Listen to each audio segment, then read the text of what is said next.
everybody. Appreciate y'all stopping in again. Another weekly installment of a decent workout. So appreciate the subscribers, appreciate the newcomers. Welcome aboard. It'll be a 30-minute full body workout. Just use one kettlebell, and then I did use a plyo box. Just got that in the mail, so we're gonna kind of break it in today. If you have one of those, great. If you're at the gym or something like that, even better. If you're at your house and you don't have one, I've just been using a cooler, like a dining room chair or something, for the lack of plyo box. But simple rep schemes today, simple movements, a lot of unilateral work, just trying to touch base on all the different movement patterns.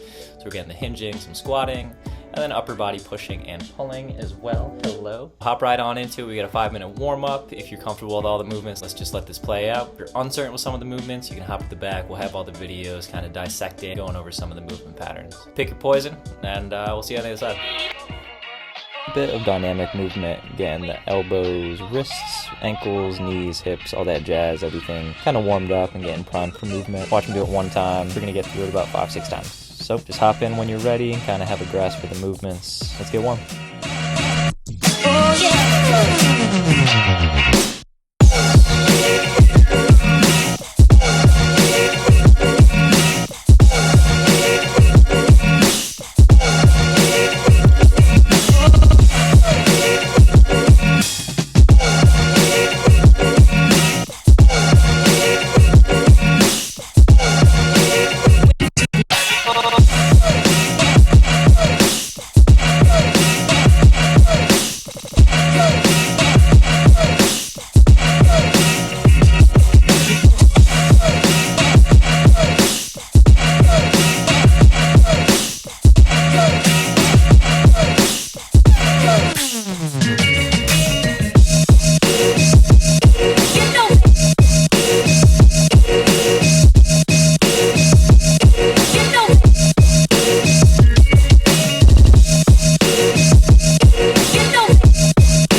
Right now would kind of be a good time to think about why we're here.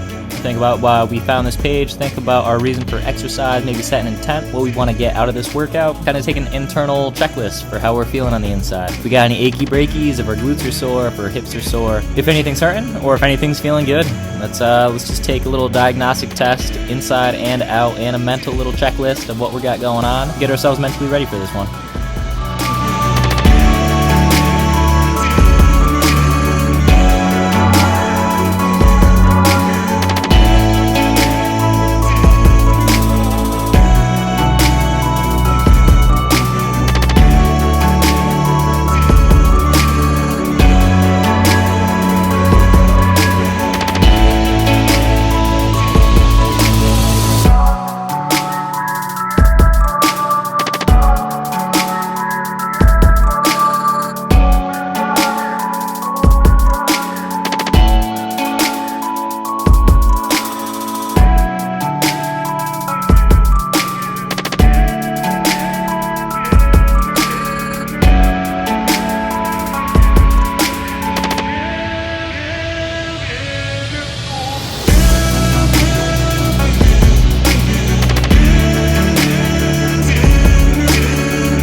y'all. So we're about to hop into it. So grab your water, grab your kettlebell, get what you gotta get. We're hopping into it. Let's start off with those lunges, some overhead pressing, and then we have those bent over rows. And from here on out, we're just powering through. So we got 45 seconds at most to rest. Let's get after it, folks. Let's have a good one.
Great first couple of sets there, my friends. We're gonna move on over to some contralateral step ups. We're gonna get some down dog presses. With the step up here, we're really trying to be mindful of driving that front heel into the ground. So as opposed to stepping up and pressing yourself up, almost picture driving your leg down through the box and pulling yourself up. That should activate a little bit more of that posterior chain. And with the down dog presses, really try and get a deep exhale as you press on up. So give those hamstrings a little bit of love, put them on a good stretch before we hop on back into it. You got it.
just like you know how to waste one strikes. Like you always one strikes. Like you always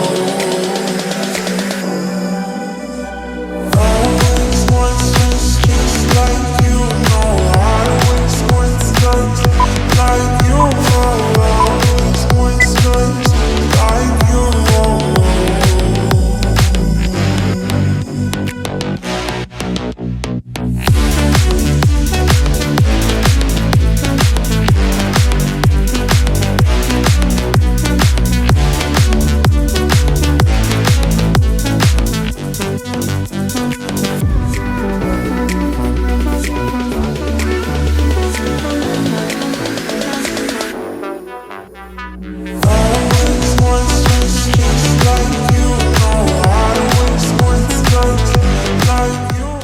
Another group of movements down right there. Y'all did great. About halfway there now. We're gonna move into some rear foot elevated RDLs. A lot more glute work, a little bit more hamstrings. Other than that, second movement is gonna be an adductor plank. So just giving a lot of love right here to the hips, taxing that lower body. With the RDLs especially, just squeeze those glutes the whole time. Kind of get that monkey foot. So really find your footing on that one leg, testing our balance. And just squeeze and extend. Stay tight.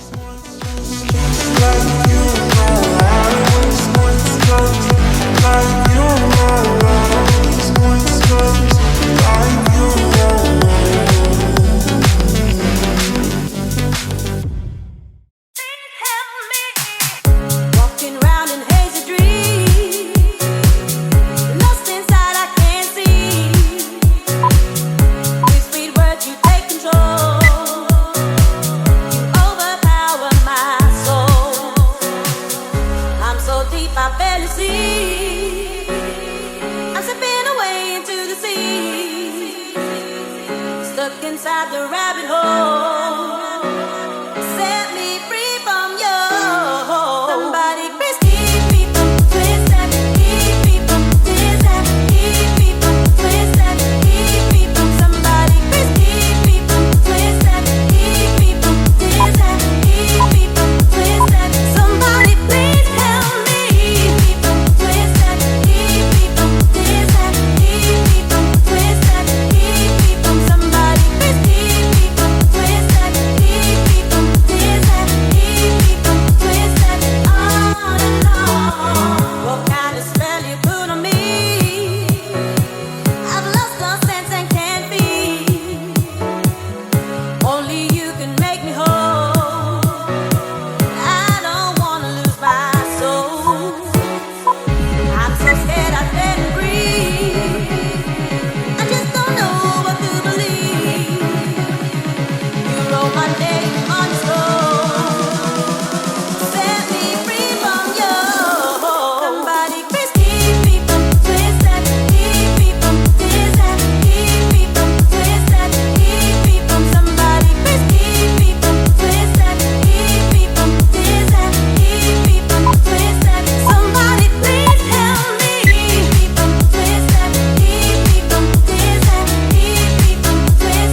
Sometimes I like it when I lose control.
last set of movements here. Getting a little bit more in a lunge variation, and then we're gonna get another core movement. The only thing I would say here with these lateral lunges, just be mindful of where our knee is going. Make sure it's tracking directly over our foot. We're not getting too wonky. We're not getting ahead of ourselves, and always trying to keep that torso up. Just stay with it, find your rhythm, and let's go ahead. Let's finish this one off strong.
made it towards the end.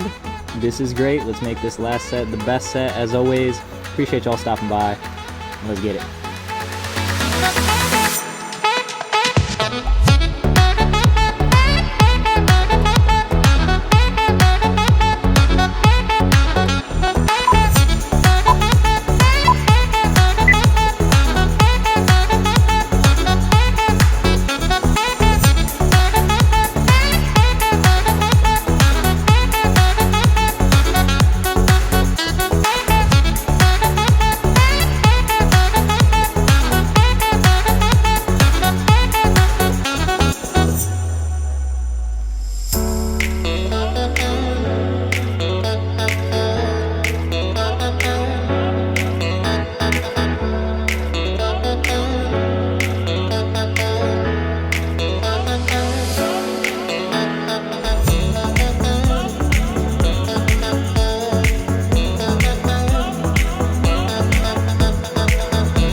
Nice job again, folks. Thanks for tuning in.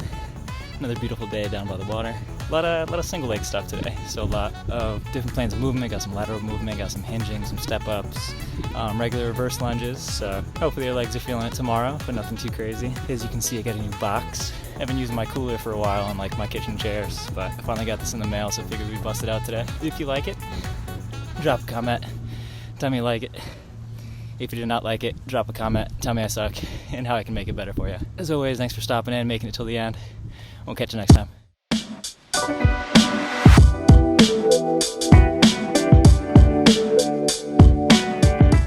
Number one, we're going to do a two-handed clean into a reverse lunge into an overhead press. Same mechanics as a deadlift. We're going to crowd the kettlebell up and close, so your toes are almost going to be like parallel to the kettlebell. Into the hips, soft bend in the knees, nice flat back, bracing the core as we do this. As we extend, we're going to drive through the heels, get that kettlebell up nice into a front rack position, and just taking turns right here. So let's start on our right side, let's say. Do that reverse lunge. We've got the two 90-degree angles at the hips and the knees for both of our legs. Torso upright. We're not leaning over with that weight on our chest. And then we're going to drive that sucker up overhead. So big press, real squeeze of the glutes, tighten the core as well. And as we press up, we're going to exhale. Kettlebell, return back to center, step back to center, kettlebell goes back to the ground, and then we're going to repeat that for the opposite side. And when you got 1 and 1, that'll be the first rep. So we're doing that for 5 altogether, 10 presses up overhead, and then 10 steps on each side. Pairing along with the lunging and the pressing, gonna get some upper body pulling. Get a vertical push, now we're gonna get a horizontal pull up there. Feet a little bit wider than shoulder width, soft bend in the knees, squeezing the glutes, hips are back, nice flat back. Whole checklist that you're going down. And then we're just taking turns with that bent over row. So grabbing by the horn, specifically focusing on pulling through the elbow, and then when we do pull, we don't want the shoulder rocking down. We want to retract that scapula, pinch them together in the back as opposed to pulling with the wrist and having your shoulder roll forward. So if you do feel that going on, it's no bueno. Try a bit more mobility back there and just alternate in between the two. So you got 10 and 10. Second group of movements here, we're going to have a contralateral step up with hip flexion. Contralateral, if you've been in previous episodes, means opposite sides. Ipsilateral is going to be the same side. So if we're stepping up with our left leg, our right side is going to be the one carrying the kettlebell in that front rack position. So as we approach it, that left leg, that'll come off the box. So we're just going to engage the hip flexors, so the antagonist muscles. If we're trying to hit the glutes, we're trying to hit those hamstrings to go up into that step up. Let's hit the other side real quick, just attacks both sides of that hip, as well as have a little bit of hip stability on that down leg, right? So hitting everything from below the belt, which is great, and that little bit of core instability, having the mismatch with the kettlebell. As you go about this one, just drive that heel right into the top of that box or the cooler, whatever you're working with today. Good cue that I tell my clients, try and have your toes up off the box, the up leg as well as the down leg,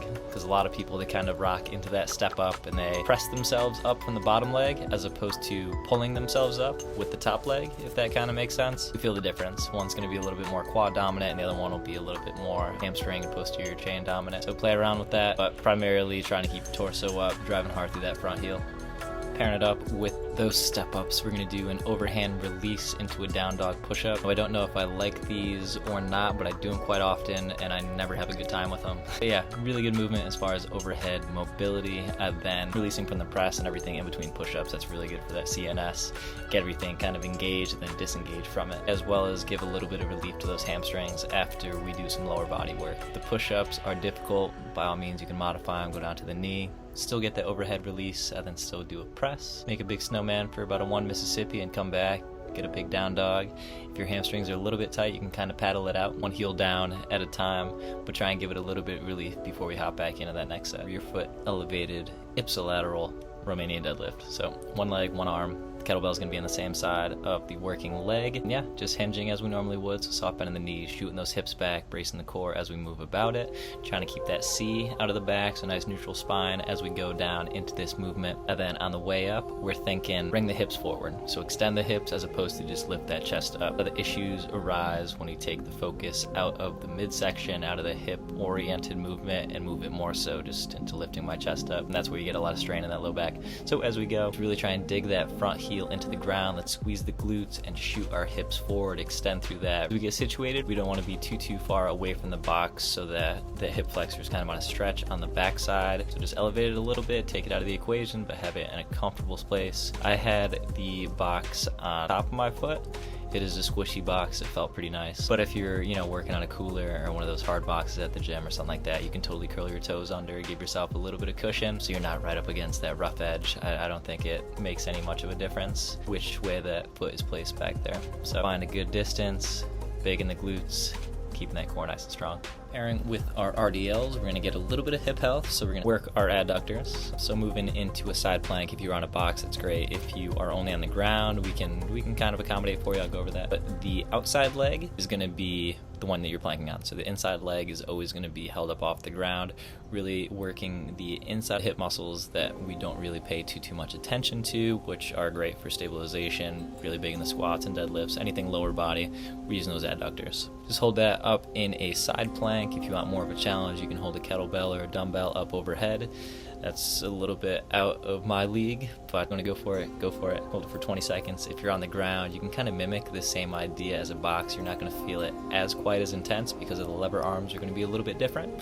But if you're just planking on the ground, again, try and have that inside leg up off the ground. So just having that side plank right there, kind of play around with it, you'll feel it. Coming down the home stretch, we're gonna be hitting a little bit of core, we're gonna get some more adductor work, and another lunge variation. So this one's gonna have a little bit of metabolic conditioning. So with the alternating clean, the alternating swing. So we have a hip hinge, and then we're gonna throw in a big lateral lunge. So nice wide step. As we go out, we're just being mindful of where this knee is tracking. When that foot lands, we don't want the knee protruding out over our toes. We don't want it going all crazy, continually going laterally, and now you're looking like a cowboy almost with a wide stance. Almost want that shin nice and vertical, that knee directly over maybe your midfoot or your heel. And then same idea, you got a 90-degree angle at the knee. Your torso is going to be upright as much as we can, even though we have that weight on our side. And then as we press back upwards, still getting a little bit of adductor getting taxed, getting some glutes, getting some hamstrings, a lot of quad pushing us back to center, and then alternating. So kettlebell comes down, swing, clean it up, and then being that it is contralateral, if it's our left leg step in, it's our right arm holding, vice versa. So 1 and 1, that'll be 1 rep, 5 on each side, so 10 altogether. Finishing up right here, just a little bit of core work, a little bit of proprioception as well. This is going to test your hand-eye coordination. But yep, around the world, as we're going, we're trying to be as rigid as we can, really bracing that core as that load circles around us. So set up a timer and we'll have it for 20 seconds on each side. As it starts coming to a close, I would recommend grabbing it with 2 hands, control that deceleration, and then go ahead again with it. So it's kind of neat. I know I don't have washboard abs, but kind of in the video you can see as that kettlebell circles, you can see where in my core exactly is it being challenged. You'll probably feel that as well when you're doing this at home. So give it a go, kind of be mindful of that. It's pretty neat to feel.